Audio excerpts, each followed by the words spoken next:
everyone. Thanks for attending. My name is Lars. I run a small little data engineering startup named Scling. Let's see, where's my flubber? And I will tell you at the very end what we're up to. Title of the talk is Crossing the Data Divide. What divide, you might ask? I'm vaccinated twice. I guess most of you here are.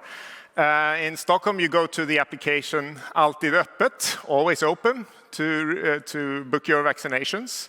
I went there twice, and twice it was down. They couldn't handle the load. You know, when they had at the peak somewhere around 10, 20,000 requests per day, and that was too much to handle. My phone could handle that. If you contrast that with the team, the ad hoc team of Pirate Bay, who for 20 years took up the task to keep something up at any cost, right? And they've managed to do so in only a few short outages, even though very powerful forces were trying to bring it down, right? And the gap in capability between these two teams is like enormous, right? They had the same task, but their capabilities are completely different. And to the upper right there's another example, the Skolplattformen, which is the Stockholm municipality school application for parents. And it was so terrible, it has 1.1 in average grades on App Store, that some parents built their own. Is anyone here using Skolplattformen in any form? Yes? So over there, what do you think that the Stockholm municipality should do? Start over. Anyone else? I agree. All right. But, my take is perhaps they should collaborate with these people, right? To build something better. But the prestige is too much, right? It's a terrible feeling that to have some bums out there that build something 100 times better than you do, even though you do the same job. And we see this all over the place.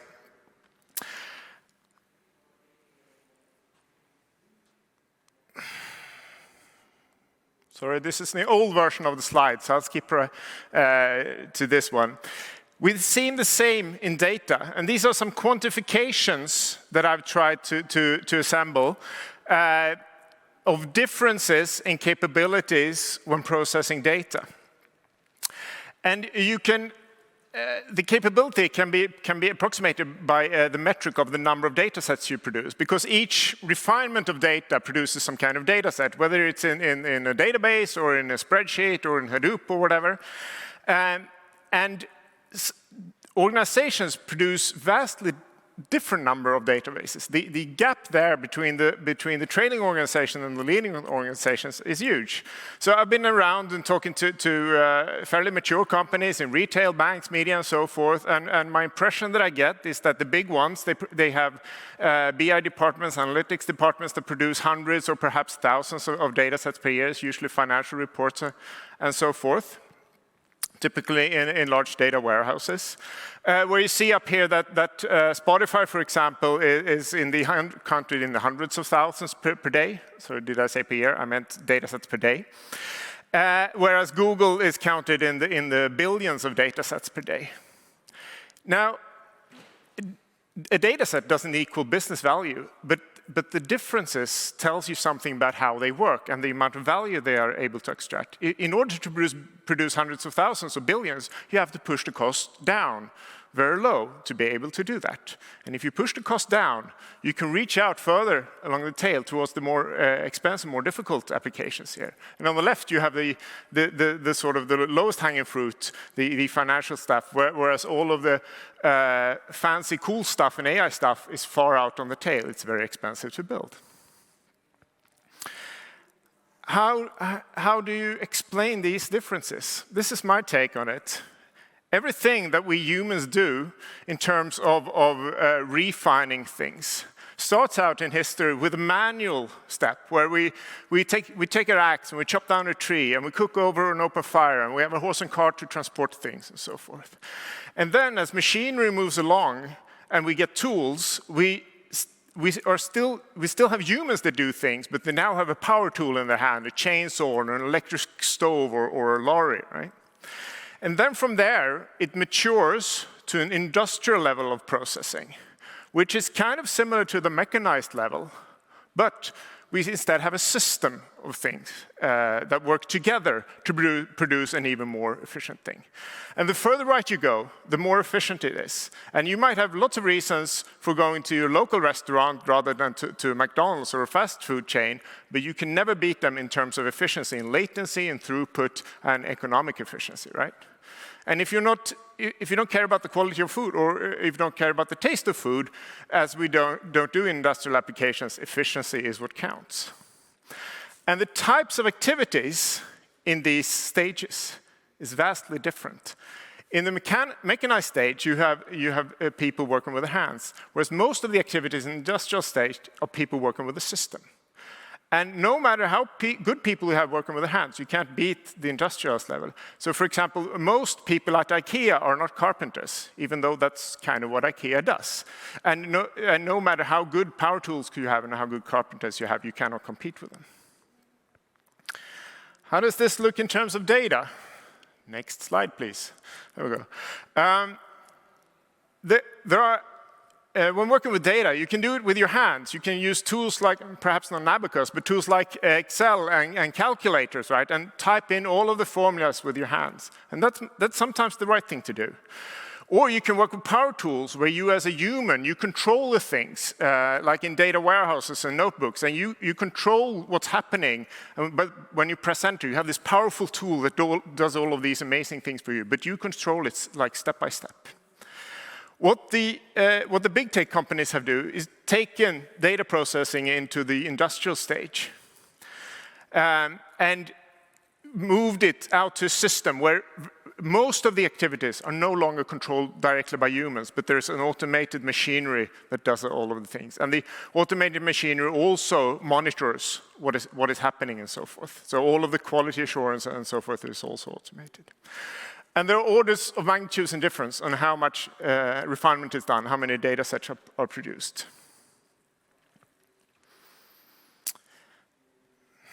And this one, it's causing me a bit of trouble, sorry. So we have taken these steps towards industrialization. First, we had the sort of the lamp stack age, like 20, 30 years ago, where people did most of their analytics with spreadsheets and simple databases and so forth. We have now moved to a stage where most people are in the mechanized stage, where work with data warehouse, powerful data warehouses, and sort of automated queries that do the same thing that they would do by hand, but simple automation where you ask it to do you ask it to do it once per day and so forth. And a few companies have moved to the industrial stage. Most of these few companies were early Hadoop adopters. And because of some of the limitations of Hadoop, that actually pushed us into that stage. I was lucky to be in a company that was an early Hadoop adopter, and it wasn't the case that we thought that we would do this. We were kind of pushed this way because of the way that Hadoop works. What has happened since is that the pendulum has swung back. So most of the data engineering activities that we see today are in the mechanized stage, where we get more powerful data warehouses and so forth. And the vendors that are making tools for data engineering are adopting to the workflows of the mechanized age. And this followed a series of sort of large enterprise data failures to adopt Hadoop and adopt the industrialized technologies. So the world has sort of adapted, and this is also where the money is. So this is where all of the vendors go, whereas the things that are built over there, the big tech is still there, right? But these things are built with open source and with cloud technologies, and it's a much smaller market than the mechanized stage. The gap in capabilities still remains, however. Right? We have taken leaps here, and perhaps BigQuery is the best example, where we can now express things that we couldn't do 10 years ago. But what I see, the different business value propositions that you see from these tools are the ones that we solved with Hadoop and MapReduce like 10 years ago. So it's about a 10-year gap in latency. I see now that I'm producing less slides than I usually do, so I'll skip a few things here.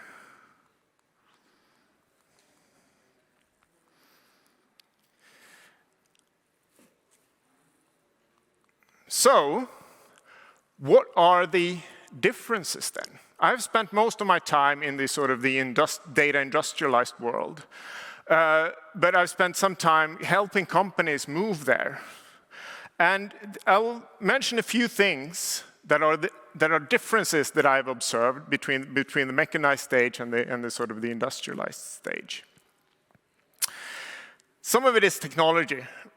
I usually say that technology doesn't matter all that much, but it matters. Some pieces of technology matters because they affect how we work and how we collaborate with each other. And Hadoop was such a piece of technology because it forced us to centralize all of the data so that it became available, it became democratized. And it also forced us to have what I call a functional architecture, where we no longer work with like mutable data in tables, but instead we work with immutable data that is transformed step by step into pipelines. And the immutability is absolutely crucial in terms of sharing the data in an organization. Because if data that someone produces is immutable, you don't need to talk to these people to use it. Whereas if it changes in the table, you need to go and synchronize with them. And I've had cases where we have been producing data for a long while, and we didn't know, but it was used for hundreds of downstream jobs without us knowing. And that's a bit annoying when you want to change things, but the business value that was created was immense. So I usually say that big data is not it's not about technology, it's a way to collaborate. When you have a traditional microservices environment where the data is all spread out in different silos, if you want to innovate, you need to go out and talk to all of these teams. Whereas if you centralize the data into a central platform, you can go and innovate without synchronizing, and that significantly lowers the friction for innovation. So one other important or group of things that tend to differ is how we stitch the things together. And what I've seen succeed is to focus on failure scenarios. So you prepare for things to go wrong, and when you work with new and fancy technology, things break all the time. So you prepare for failures, and if you have an online system,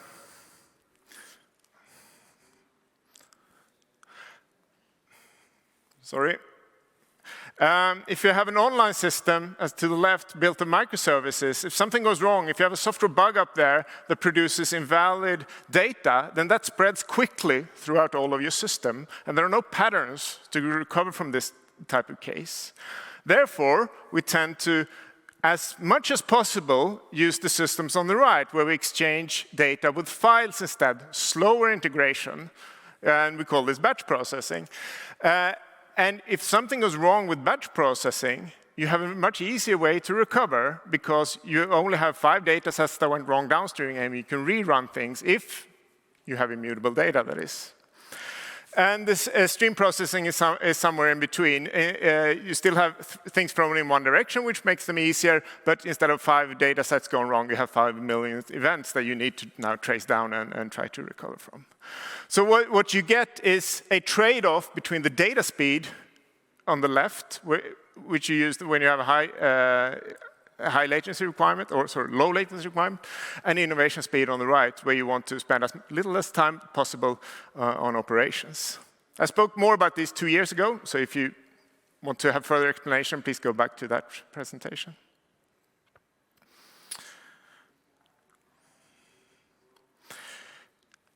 So let me skip forward a little bit.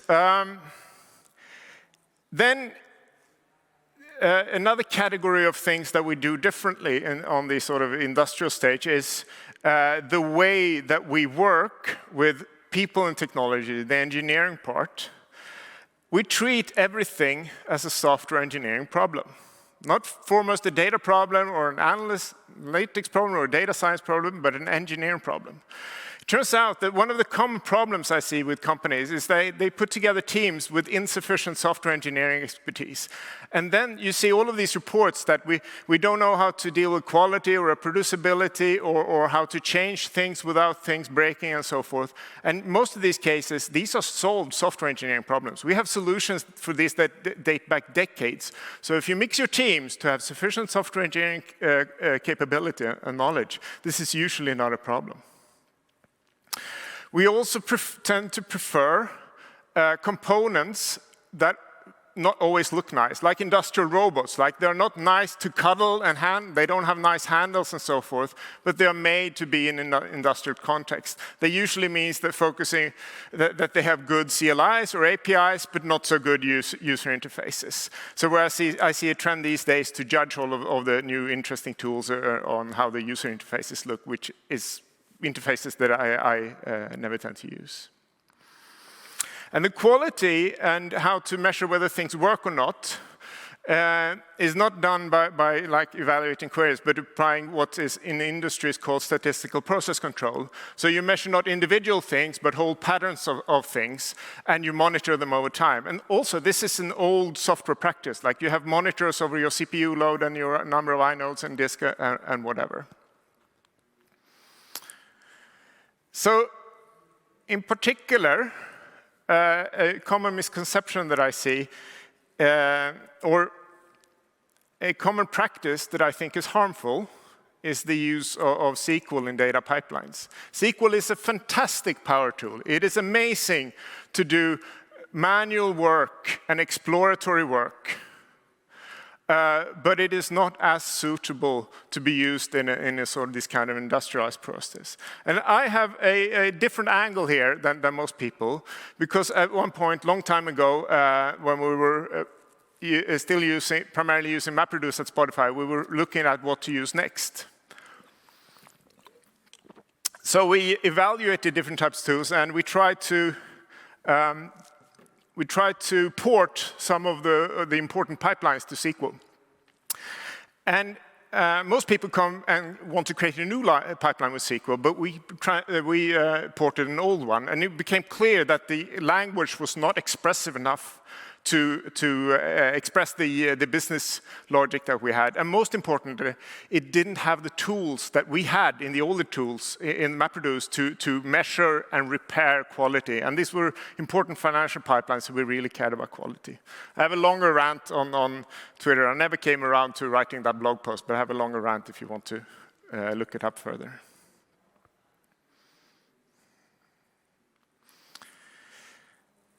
So the last group of things that I would like to mention is how we work together and how we sort of organize the way that we work. And these are the most important items. All of the other stuff was technical or half technical. This is where the main differences lie. First of it, we align along the data flows. So from data source to data value at the end, there should be as few handoffs as possible, as few teams as possible. I've been in organizations that organize around function instead, and the difference is huge. And we let the work be driven by the business value needs, not what we are capable of doing, but what the actual business value is, and then we deduce priorities backwards towards the source. So this is a summary. There are differences in how we work with technology, how we stitch the technology together, and how we organize around teams and with ourselves. And if I can just get another slide, thank you. And you might think this sounds weird, because what I say is completely against most trends. That's what I said at the beginning, right? The pendulum is swinging back. But you can say something about the future by looking at software engineering, not data engineering, but software engineering. which is today is mostly industrialized in most companies. And we have moved from handling mutable constructions like mutable servers where we use things like Puppet and Ansible to install software, and instead we build immutable container images. And if I would tell you, no, now you improve your container image by logging into the running server and installing a few things, you would think I'm crazy, right? It's obvious to use immutable things, yet we see this trend towards with lake houses and so forth, and tools that start treating the data lake as a data warehouse again. And likewise, we've used statistical process control for ages. We've been aligning along value flows with DevOps for a long time now.